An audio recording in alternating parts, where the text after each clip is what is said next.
মোটামুটি বড় হয়ে গেছে। তো আজকে এগুলোকে এখান থেকে তুলে নেব।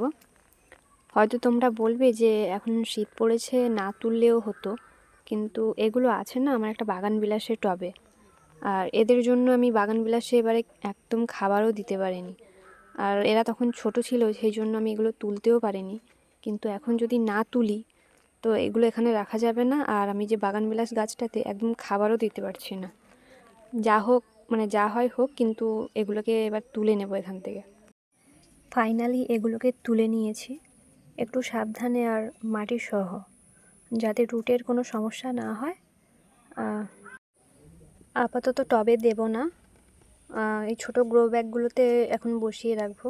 তো শীতের পরে তখন না হয় টবে দিয়ে দেব। নন্দিনীর জন্য অ্যাকচুয়ালি মাটি কিভাবে তৈরি করতে হয় আমার জানা নেই।